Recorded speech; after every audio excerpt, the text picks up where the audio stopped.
Assalamualaikum warahmatullahi wabarakatuh. Saya Magrani Astri Kurniasi dari Instalasi Gizi RSUD Jenderal Ahmad Yani Kota Metro. Di sini saya akan membahas tentang diet gagal ginjal kronik dengan hemodialisa. Hemodialisa atau hemodialisis adalah terapi cuci darah di luar tubuh. Terapi ini biasanya dilakukan oleh pasien yang menderita gangguan ginjal yang ginjalnya itu sudah tidak berfungsi secara optimal. Pada dasarnya, tubuh manusia itu bisa secara otomatis mencuci darahnya sendiri. Tetapi bila gangguan ginjalnya terganggu, itu kondisinya akan berbeda lagi. Kondisi dan gejala pada gagal ginjal kronik dengan hemodialisa biasanya adalah timbulnya pembengkakan di bagian kaki dan wajah yang biasa disebut edema. Tidak hanya itu, biasanya timbul pula mual, muntah, kram perut, dan juga nyeri dan kaku di bagian-bagian tubuh tertentu. Tujuan diet ini adalah yang pertama, mencukupi kebutuhan zat gizi perorangan supaya status gizinya tetap optimal. Yang kedua, menjaga dan menstabilkan cairan di dalam tubuh dan juga elektrolitnya. Dan yang ketiga itu adalah menjaga sisa-sisa metabolisme protein supaya tidak berlebihan di dalam tubuh kita.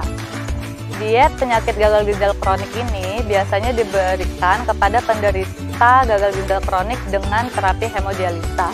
Nah, tujuannya adalah yang pertama mencukupi kebutuhan zat gizi supaya status gizi perorangannya itu tetap optimal. Yang kedua, menjaga keseimbangan cairan dan elektrolit dalam tubuh. Dan yang ketiga adalah menjaga keseimbangan sisa protein di dalam tubuh supaya tidak berlebihan.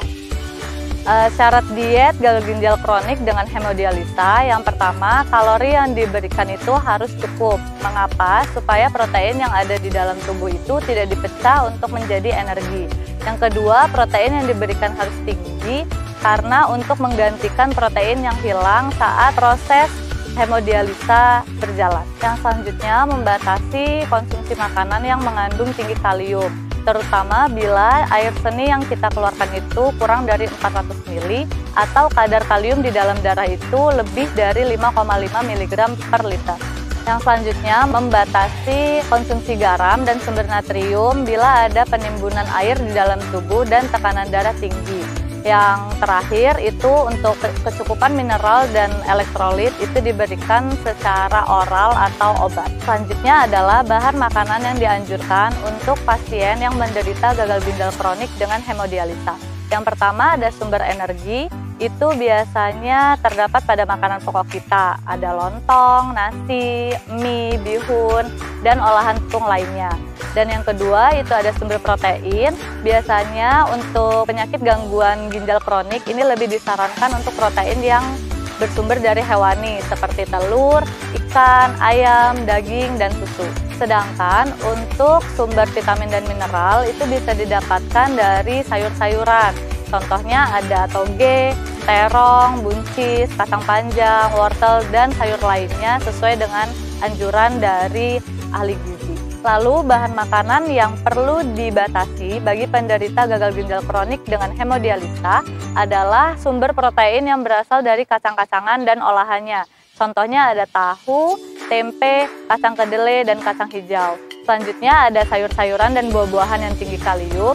Dan yang terakhir makanan yang diawetkan yaitu sarden dan kornet. Cara mengatur diet gagal ginjal kronik dengan hemodialisa yaitu makanlah secara teratur, porsi kecil namun sering, kurang lebih 6 kali dalam sehari.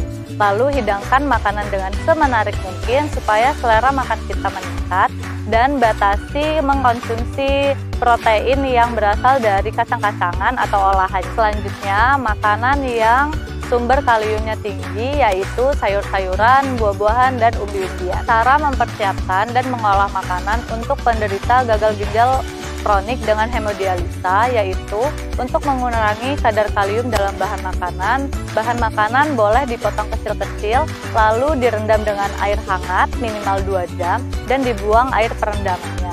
Bisa juga dengan mencuci bahan makanan di bawah air mengalir. Selanjutnya, semua sayuran disarankan untuk dimasak dan tidak dianjurkan dikonsumsi secara mentah atau lalapan.